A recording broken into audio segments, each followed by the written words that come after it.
What is up, everybody? I'm NoLucksGiven, and today we are going to look at a highlight from the past of Storybook Brawl. I'm going through a lot of my old footage and streams and just highlighting them on my YouTube channel here. So if you want to see more sweet Storybook Brawl action, make sure to hit that subscribe button. So let's jump into this game here, and we're doing it a little bit differently. I'm cutting off the entire front section of the game, and we're just jumping into the end where I just true love's kissed a wizard's familiar into a brave princess. So that's why that minion is upgraded and has not completed its quest yet. We've got 3 different quests that we are potentially working on here, but the important thing is that we are at 41 health. So a lot of times with Merlin, I call it just playing tempo games or playing best board, and we've done a pretty good job to eliminate everybody else in the lobby other than Sharon here. So Sharon is playing dwarves, and if you can see, one of their treasures is Excalibur. So they have picked up an upgraded Echo Wood right as everybody has just hit 6 here. And we're going to grab a level 6 treasure off of our Hercules, but my opponent is going to do us in and hit us for a pretty nice 12 there. So that was a pretty close battle, and with one of these level 6 treasures, that should definitely be swinging the tides of things. Magic Sword honestly might just be the pickup here, that I should take Magic Sword and try to find a good boy, but I'm going to go for Singing Sword. Magic Sword is now a 7 cost treasure, and a lot of this footage is from when I was kind of figuring out how to play the game. I don't even think at this point that I had hit Legend yet, so I'm still kind of trying to figure stuff out and see what works. But this game, I think, was the first time that I was really able to utilize some of these scam measures, and you'll see what I mean.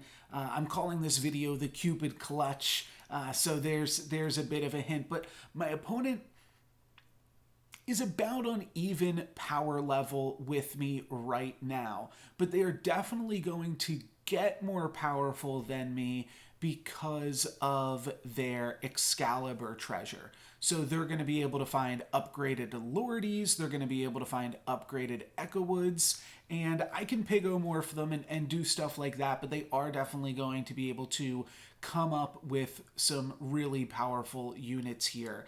And this time it looks like the pigomorph is going to be good enough to get us through here, though this one's going to be close. This is still a really close battle, but we're going to hit my opponent for 9 and put them down to 7.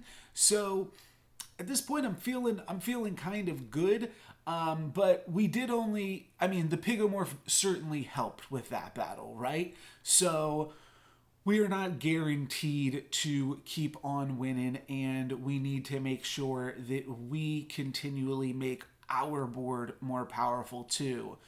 Maybe this Brave Princess will complete its quest this time, but I moved the Brave Princess a little bit farther back so that I can double support the Friendly Spirit. I think that that is going to be important, and I throw a little bit of extra attack onto the ranged minion in the front there as well, the Spellweaver.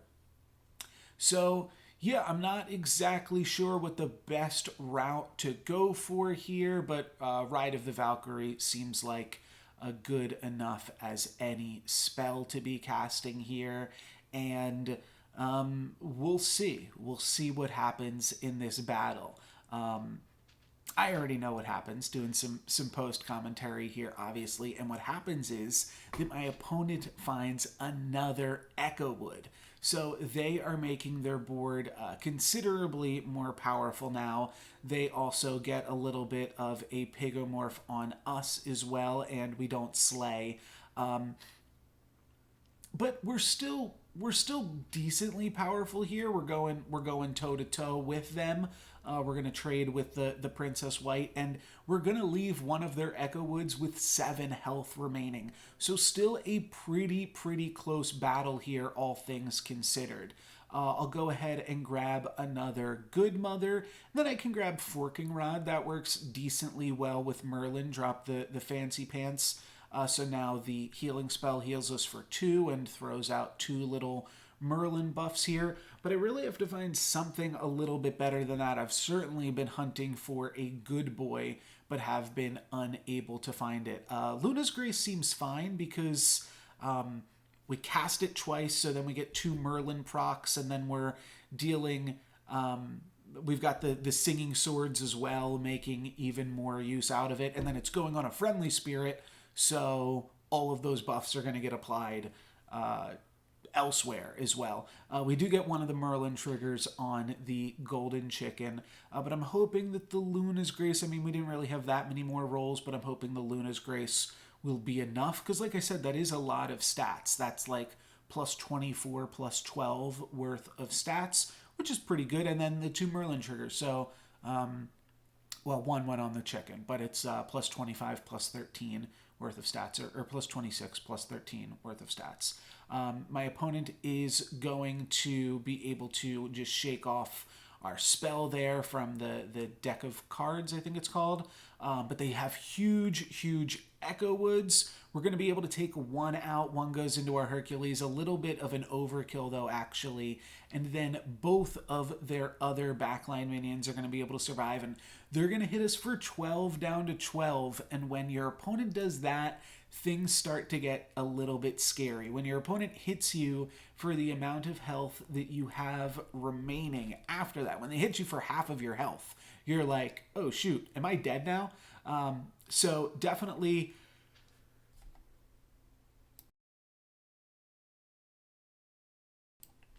Excuse me.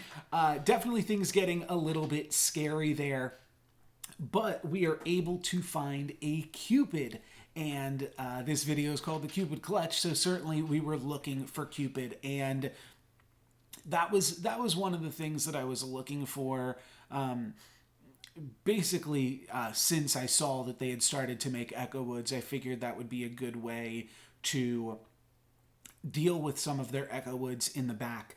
I am also purposefully backlining the Cupid so that it is more likely that we have taken out my opponent's front line, and then the Cupid will be able to take out 2 Echo Woods or an Echo Wood and a Princess White. So that's definitely deliberate there.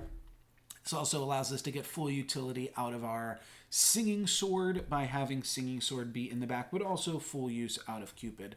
Because if Cupid just hits an Echo Wood and then Echo Wood attacks into doubly, then we haven't even dealt with 1 Echo Wood with our Cupid. So that is the goal here. Friendly Spirit dies going onto our pig, and then the Princess White is going to clear Hercules, going to not quite be able to deal with the tree, the Princess White, but we are able to deal with one of their Echo Woods and the Princess White, which is enough to allow us to survive. So now we are at 2 health. My opponent is at 7. This is the last brawl of the game. So we really have to find something good. Lucky Coin's fine. That's going to get us 2 more cash, so that's pretty sweet. We do get one of the triggers onto the chicken there as well. So probably want to just sell those chicken. Shrivel, I don't think is going to be enough. I don't know the order of operations if we'd be able to shrivel before the Lordy goes off. And I definitely don't think the crown is going to be enough either. But then we do find the Pigomorph. So I just sell one of my golden chickens and pick up this Pigomorph. And then, of course, the Merlin trigger goes on to the golden chicken again. So here I just sell the golden chicken out of frustration. Why do you keep cursing me, golden chicken, by having the Merlin triggers? But that's something you got to look out for if you are playing Merlin and buying some golden chickens. But here we go. I Pigomorph the Angry, so not the best use, but it does save me a buff because my opponent bought a ice fall. I always forget the name of that spell. And then I also had an earthquake. So this combat works out really well for us. Our Hercules takes out the Princess White, and that leaves the Cupid to make the Echo Woods trade with each other. So there you go. There is the Cupid clutch. And I just thought this was a sweet video to showcase what to do when you're ahead. I mean, we were ahead on health, so we had time, but we were not ahead on the board, and we just could not find a good boy there. For whatever reason, it was just not showing up. But we were still able to salvage it by finding some scamming spells and units, and I thought this was a pretty fun game. So if you want to see more Storybook Brawl highlights, make sure to hit that subscribe button, and you can catch me live at twitch.tv/NoLucksGiven, where I'll be playing a bunch more Storybook Brawl, having fun, doing sweet things, and clutching out some sweet W's. That's going to be it for me today. Thank you guys very much for watching. I'm NoLucksGiven. Peace.